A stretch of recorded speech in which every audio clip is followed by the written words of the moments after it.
Before we begin, I would like to acknowledge all of our veterans, because yesterday was Veterans Day. If you are able, please stand if you are a veteran.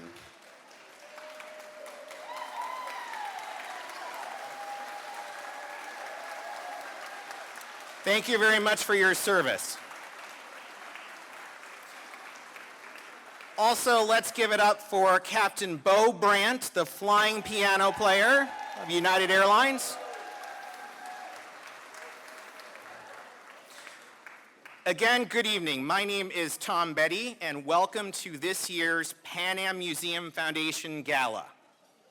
This year's theme is Flying Down to Rio, celebrating the glorious early days of our airline in South America.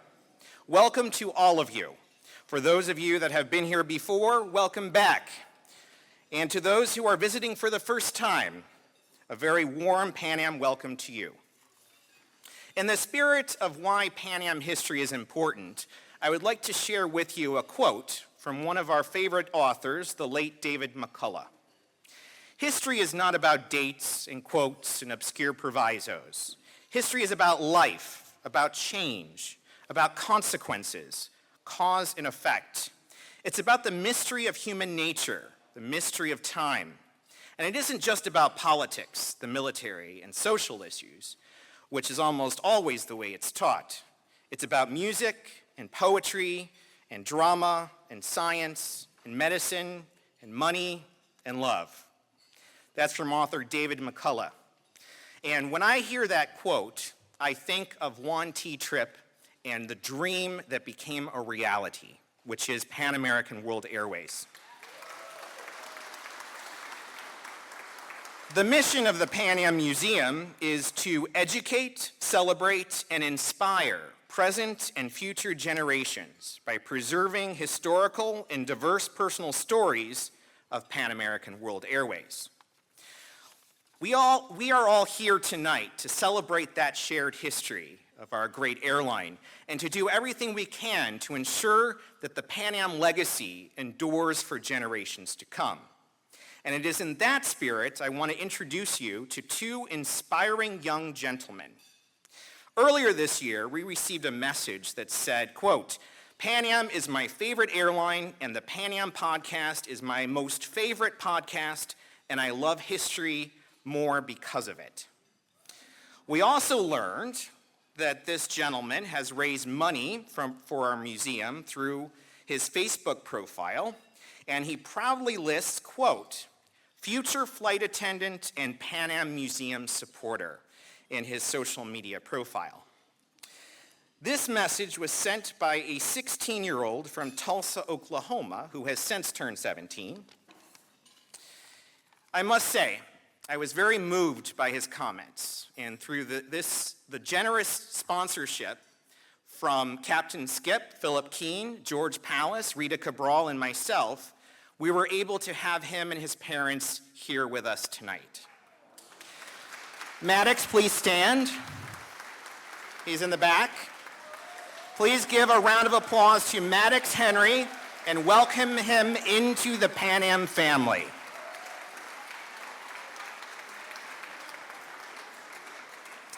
The next person I'd like to introduce you to is a 22-year-old graduate student studying history of aviation. Earlier this year, I traveled to Los Angeles to attend a luncheon for the local chapter of World Wings International. I had some free time and traveled up to the Reagan Presidential Library, and there was a gentleman there that he had a BOAC bag.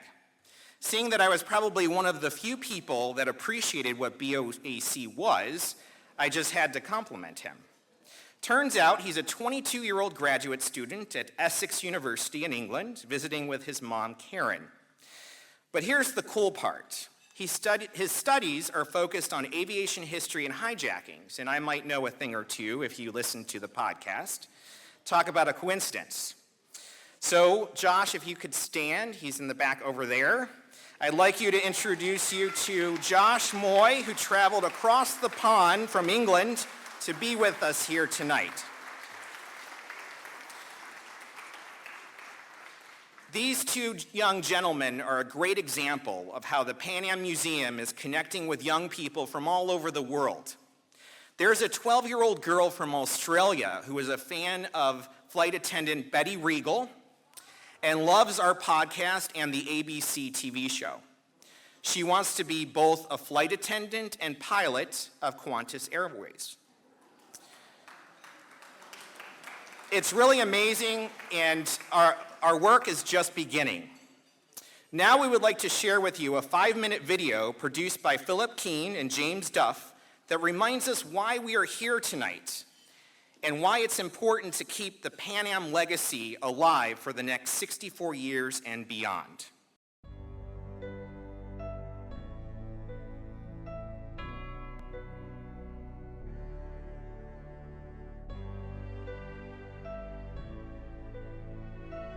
For millennia, humanity traveled mainly by foot, by horse, or by sail. The world was disconnected, its various cultures, cities, and nations separated by dangerous distances and vast oceans. Then, suddenly, we were given the gift of wings. Wings that inspired a visionary leader with a dream he would call Pan Am.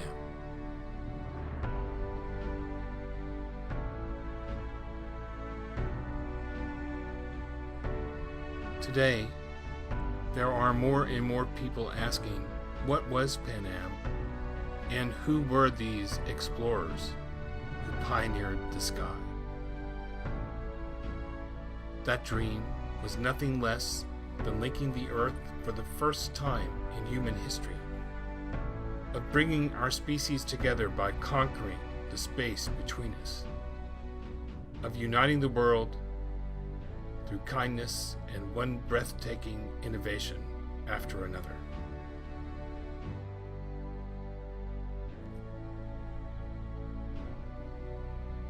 Pan Am wasn't just an airline or a means of getting from one place to another faster than ever. It was an adventure. It was a discovery. It was a hope that we could help humanity change course and reshape its future.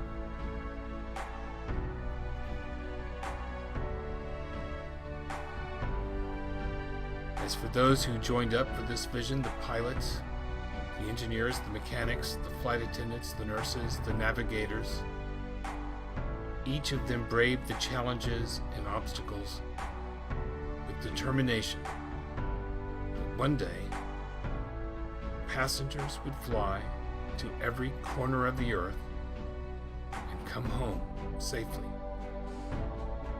forever changed by their experience.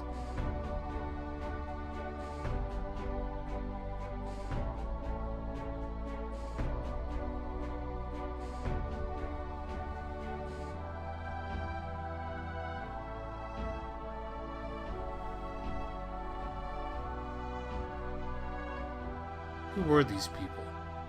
The ones who dedicated themselves to the mastery of flight, who accepted the mission of bringing Pan Am to life. Look around. They are you. Today, you celebrate the spirit that succeeded in being where no one had gone before. The thrill of opening fresh vistas with new technologies.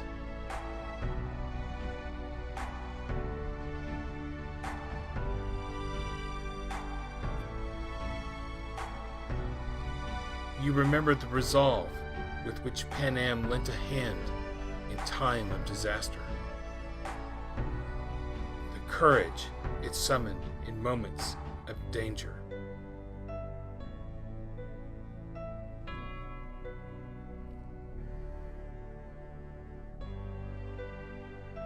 The determination it displayed during the inevitable struggles of war.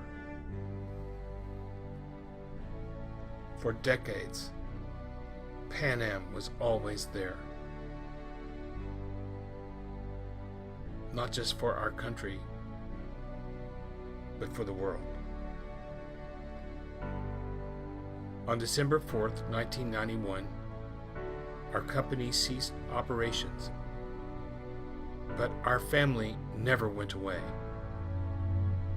Pan Am may be gone, but the dream that gave birth to it remains. And the mission of those who gave life to that dream is not over. We must pass our inspiration to generations yet to come. For though we have made the earth seem smaller, there is work yet to do. Let us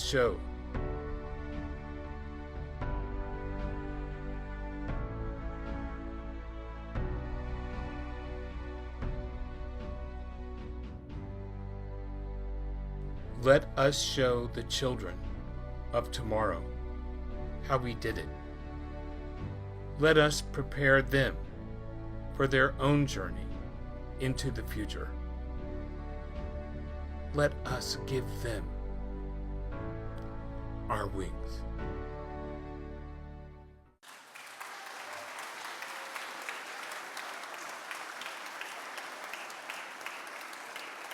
I'm not crying, you're crying.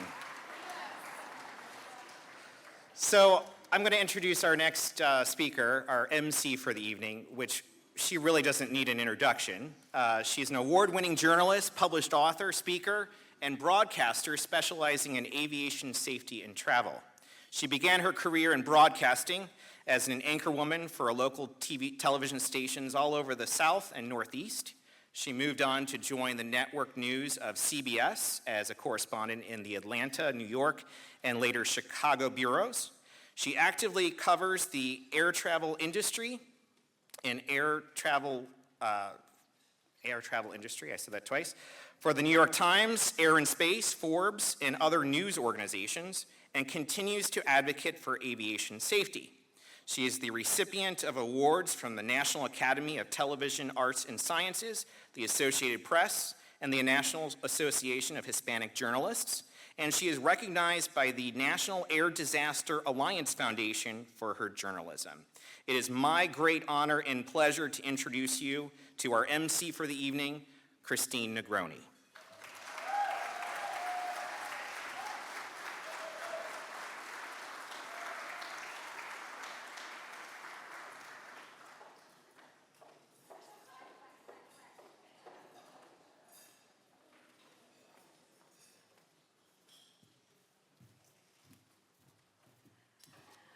Okay, listen up.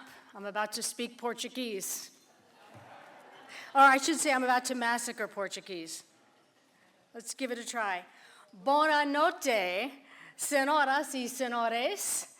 Bem-vindos ao esperando regresso de Pan Am Gala. And I'm not even done. Sou sua mestra de cerimônia, Christine Negroni, e estou muito feliz por estar aqui.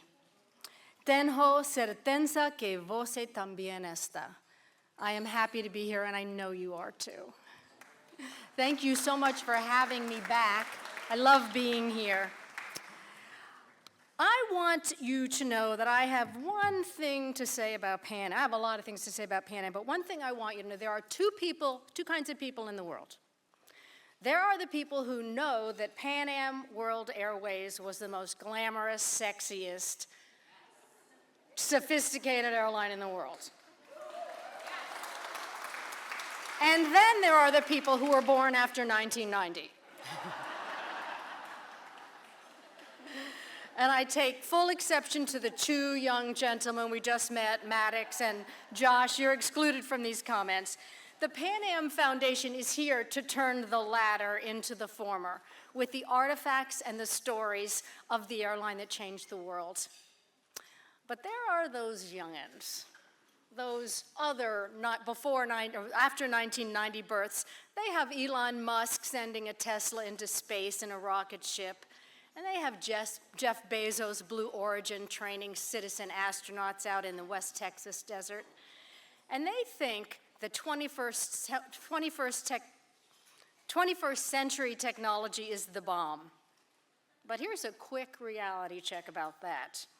Musk and Bezos weren't even born when Pan Am started accepting reservations for its flights to the moon.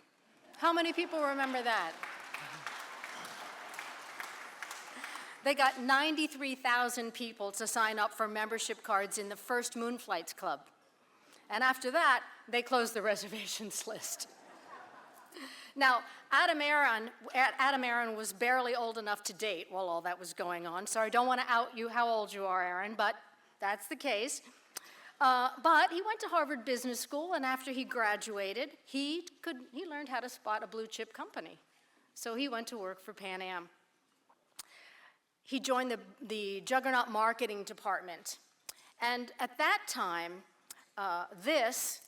when he first joined, this was considered the number symbol. Remember? But Pan Am was clickbait long before hashtags were born. So yeah, these folks here tonight were definitely in the rooms where it happened, and a lot of other stuff too. Now, when Ed Tripp was just 7, he crossed the Atlantic in a Pan Am DC-6, one of the rare trips he said he took with his dad, Pan Am founder Juan Tripp, as if that needs to be said. But there were a lot more flights in store for Ed. Where are you, Ed? I know where Adam is, but there you are, okay. So one of Ed's jobs was to move military aircraft through Saigon. And at that time, believe it or not, the Saigon airport was the second busiest airport for Pan Am. The busiest, of course, was New York. And that wasn't exciting enough for Ed, so he also did a little work for the CIA. What can I say? He had time on his hands.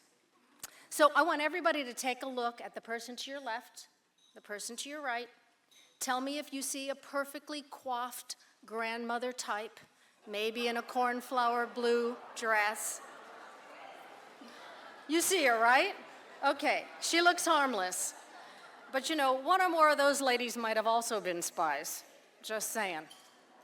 Don't ask, because then she'll have to kill you. Keeping their eyes and ears open while traveling the world from Burma to Baghdad to Brazil, that wasn't the only thing that Pan Am flight attendants might have been up to back then. These days, Hollywood brings to life comic book superheroines like Kamala Khan and She-Ra and Batwoman. But Pan Am had living, breathing superheroines. Legions of multilingual, college-educated flight attendants who could and did remain steady on their feet during turbulence while carving a steak or pouring a glass of wine without a single spill. And that was just expected. But sometimes the unexpected happened, and planes crashed. And Pan Am stewardesses like Dorothy Kelly could and did ignore their own injuries to shepherd their passengers off the plane. And that's a true story. Where is Dorothy? Dorothy, raise your hand. I don't see her. There she is. Okay, great.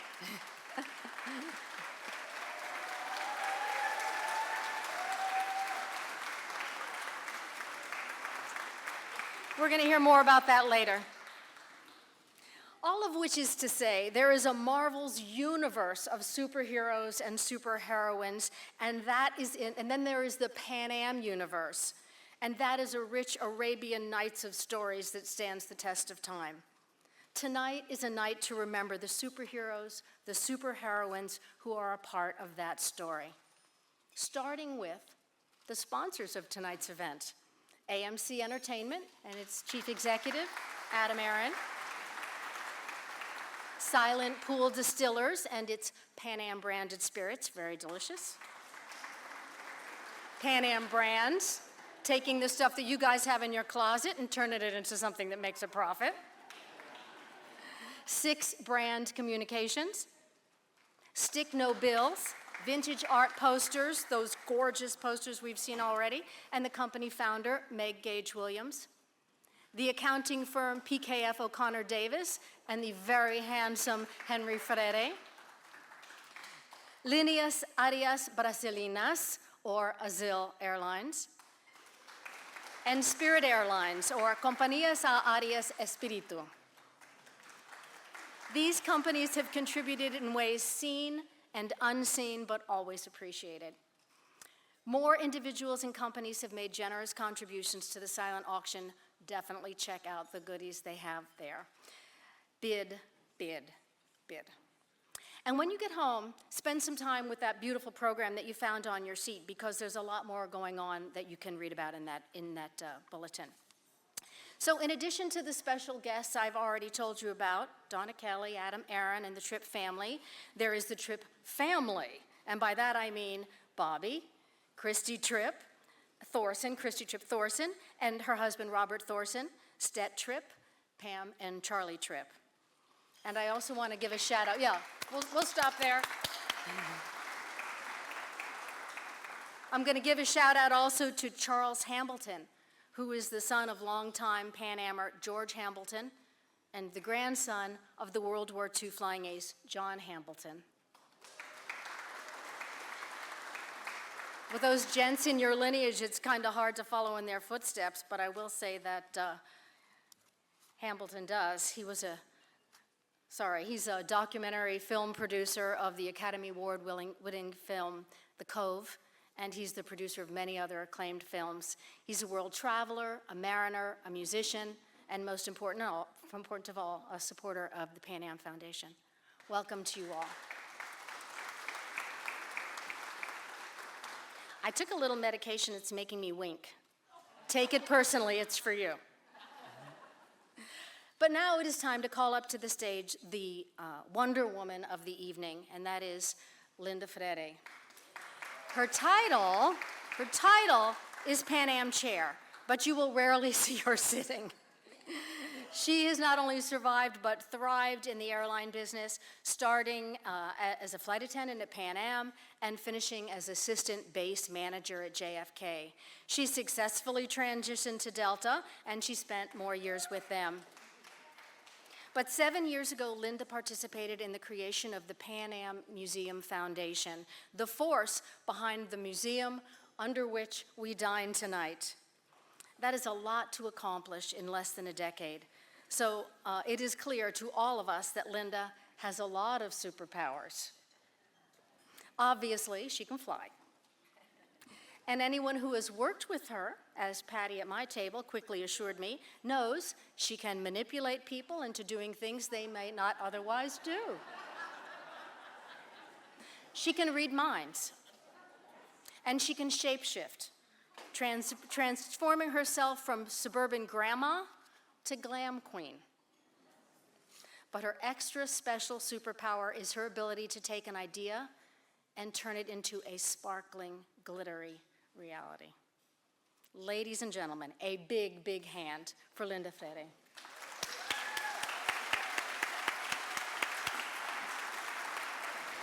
you. You are a superwoman. Oh, I don't know about that. Thank you. Thank you.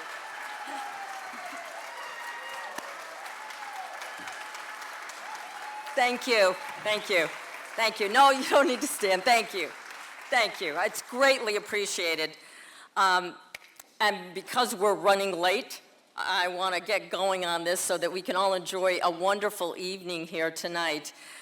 Thank you for being here for the 5th annual, almost annual, Gala, Clipper Gala. And we are thrilled to be able to once again host the gala here at the museum. And if you haven't had an opportunity, please look at all the exhibits. If this is your first time, and I hear it over and over again from people who come here for the first time and say, I had no idea. This is spectacular. Both the Cradle of Aviation and the Pan Am Museum, our exhibits are on the 3rd floor. Please go check them out. If you come and visit, we'll give you a tour because they are important displays of Pan Am history. And as you've seen from that video, we need to preserve that history. And we need your help to do that. Your participation, your donations, your involvement. So we have much to celebrate tonight, but our celebration has to begin with thanks and appreciation to a great group of people here tonight. the members of the board of the Pan Am Museum Foundation. And as I call your name, please stand and take a bow. John Marshall, Patty Boyce Iasonia, Michael Levchek, Diane Krumholtz-Lyris, John Ludich, Penny Warner Powell, Philip Keene, Will Alveno, you can stay standing, Diane Studeman, Tom Betti, Wendy Necht, Janice Fair, Pamela Freitag, and Deborah Katana Godioso. We could not make any of this happen without their incredible participation and involvement. This is a work and a labor of love, and they are dedicated to preserving this history and doing everything possible in the name of Pan Am. So I thank each and every one of you, and a special shout out to Diane Krumholtz-Lyris and Janice Faya, who worked tirelessly putting this event together. I'm not sure where they are, but thank you, because it is too big a debt to say and express in the proper words. But also here tonight, as has been mentioned before, we're in the presence of aviation royalty, legends of Pan Am history, the Tripp family, the Douglas family, and the Hambletons, Mrs. Jane Smith and the Smith-Teagle family, Dan Calusi and family. Dan Calusi was the president of Pan Am from 1970 to 1980. The most amazing 102-year-old Pan Am legend, Max Gurney, who we honored in 2018, is here tonight with us. Max, where are you? There he is, 102. Thank you, Max.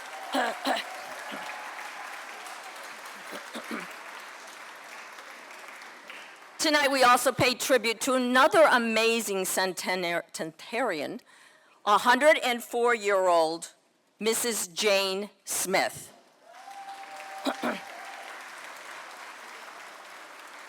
Mrs. Smith traveled from Florida, and it will take a lot more than a hurricane to stop her from coming.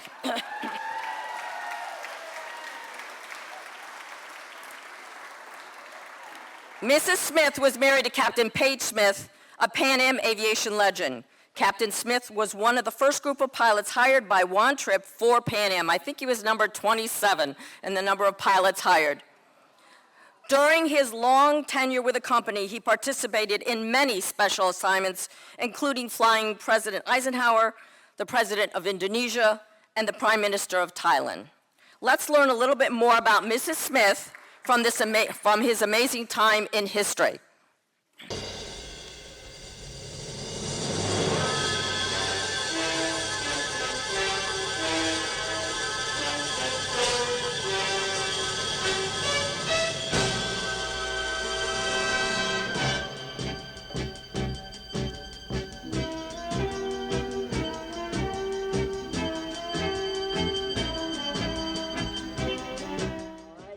Page Smith was a little boy. He was born in Porterville, California, and he was interested in being a lumberman. And so he read where the Germans were flying over and marking trees instead of the way we were doing it, which was going up to each tree and slashing it. Anyway, so he asked his uncle to put him in the Navy. So he went in the Navy, and he had a brilliant career. He was the best Navy man they ever had, and one of the things he did was look for Amelia Earhart, but that's another story. And so anyway, he was the 27th person hired by Juan Tripp to be a Pan Am pilot. And he loved to fly. He was never happy on the ground, and he flew and flew and flew. And we had a wonderful life flying all over the world. And Page was a great shot, and so was I. And so we shot all over Africa. We shot all over every place. And he had a farm in Maryland, and so he would pick you were only allowed to fly 2 weeks a month for any airline. And so he would put 2 the end of a month and the beginning of a month together. And then he had a month off. So then we would go on all these wonderful trips, safaris and fishing in all over South America. And before I met him, he did live in South America for a while, so they could fly in. But of course, when he was first hired for Pan Am, there were nothing but grass strips. And to go to South America was a big deal because every night you had to land because they had no landing lights. And so soon they invented those, and then they could fly non-stop different places.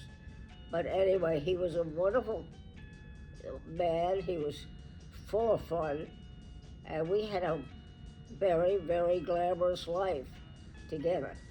He flew for Eisenhower, and Eisenhower called him up one day and said, "Would you please fly these people, my guests, home to Thailand?" So he flew them to Thailand, and of course in those days it was a big, long trip. It took them, almost a month to get back to Thailand.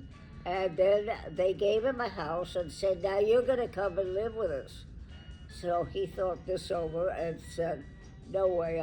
So he called the company and said, "Order me home."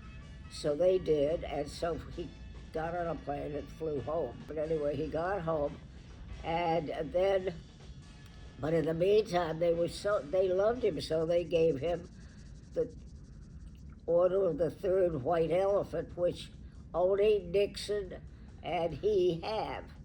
And I'm wearing it right now on my dress, and I'm going to wear it in New York to the parties and so on and so forth.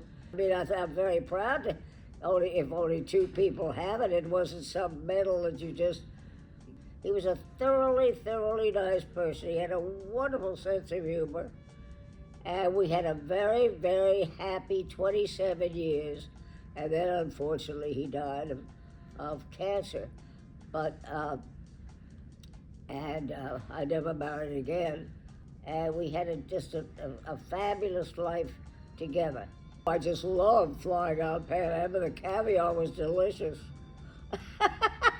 Except it was a very romantic airline, and it was well run. One trip put it together, and then after the war was over, see, they only flew on the East Coast, and you flew to Hong Kong, and then you got with the West Coast people. And the West Coast people would fly you to, say, San Francisco or Los Angeles. Well, I liked it. It was like getting on. I got on the plane and I was home. I mean, it was my second home away from home.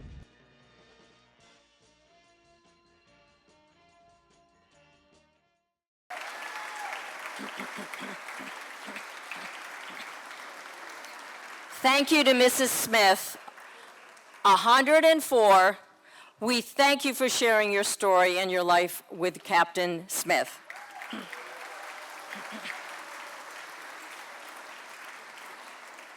As Christine mentioned earlier, we are most appreciative to our sponsors who are here tonight. As referenced before, PKF O'Connor Davis, and okay, full disclosure, my husband, I thank you so much.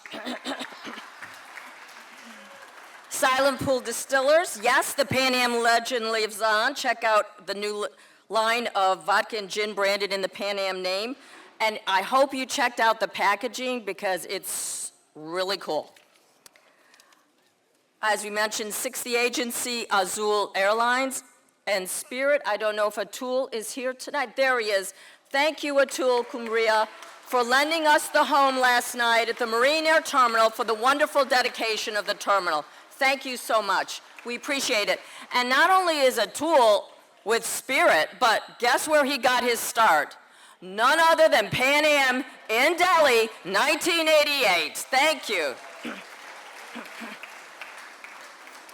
And to our new friends, Meg Gage Williams and Katie Newman, who are here tonight with Stick No Bills, these beautiful vintage prints of Pan Am posters will definitely be a collector's items, and we are privileged that they have donated the beautiful large print that you saw through the silent auction to the museum. They have also donated, and at each place you should see an envelope that says "Stick No Bills" with 2 of the postcard size prints. I think one is Spain and one is Hawaii. Oh, they're coming out now, so they'll be distributed very soon. So a most generous gift from Stick No Bills and from Meg Gage Williams. Thank you so much. Lastly, and certainly not least, we have to thank our sister organization, the Pan Am Historical Foundation, in particular Ed Tripp, chairman of the Historical Foundation, and Adam Aaron, president of the Pan Am Historical Foundation, for their partnership and support. We are truly indebted to both of them, and we had such a wonderful night last night at the Marine Air Terminal dedication. A shout out to Joanne Swift, I'm not sure where she is, but museum board member and co-chair of the Pan Am Museum Foundation. Thank you, Joanne, for coming here tonight. And Andre Saliker, who's around somewhere also, who is our admin, and we are so happy to have her with us. I also need a shout out to the competition for a minute, but it's our airline and museum colleagues of the TWA Museum, Pam Blauschum and John Mays, who are here joining us tonight. We hope you enjoy yourself and learn a little bit about Pan Am.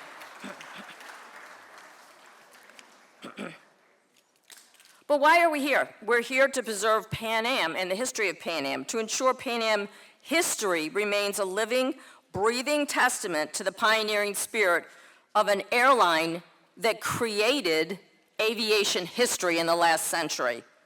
Juan Trippe, that aviation visionary, and the thousands of Pan Amers who, over the course of 64 years of history, created the most experienced airline and created more firsts in aviation and technology that have ever been completed before. Those firsts remain in the annals of history.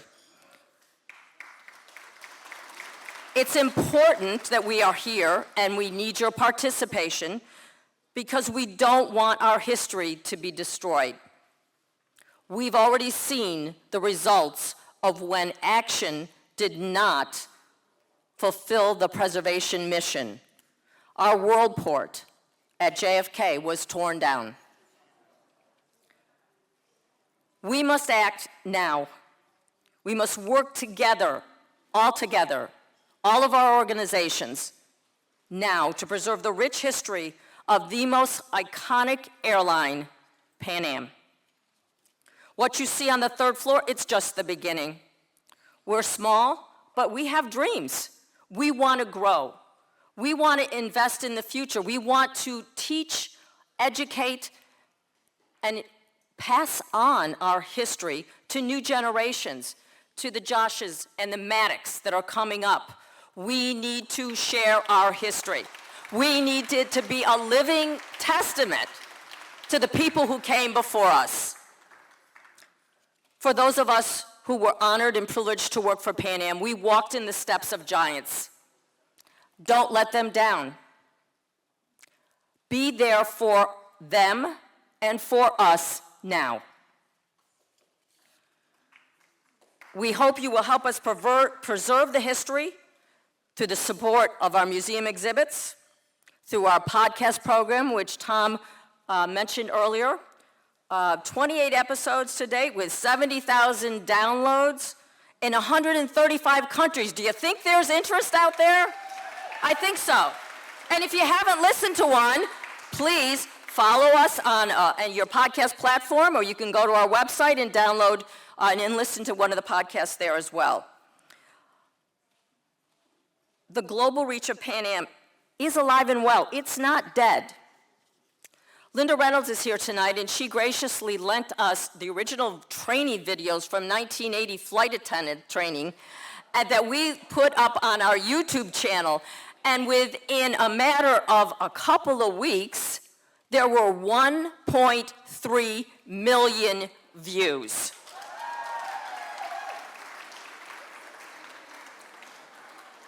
That says something to the testament of the brand. It says something to who we were and what we accomplished. let's not let it end now. Let's not let it end with the closure of the airline. Help us continue the mission. Help us preserve the history. And I thank you for being here tonight.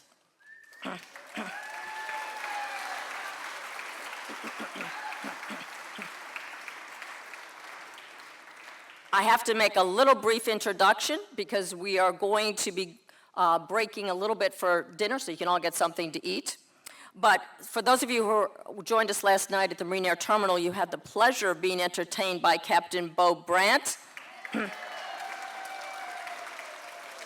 And for those of us who traveled for a living, you know airports are somewhat of an acquired taste, or not. But one amenity that is growing in popularity, and I thank the good Lord it is the public piano. So I know this can be a hit or miss scenario, especially when the piano student starts playing chopsticks. Don't ask me to play. Tonight, however, we've eliminated the uncertainty by having as our dinner entertainment Beau Brandt. Beau started playing the piano at age 3, and by his teens was playing professionally and plowing his earnings, some might say unwisely, into flying lessons. Those naysayers have been wrong. And you know who influenced him as well is his neighbor, who was none other than a Pan Am 747 captain.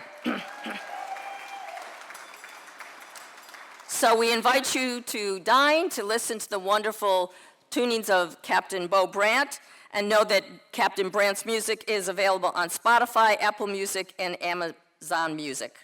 So now if we could only figure out how to get the piano into the cockpit. So enjoy your dinner. Thank you for being here, and enjoy the evening.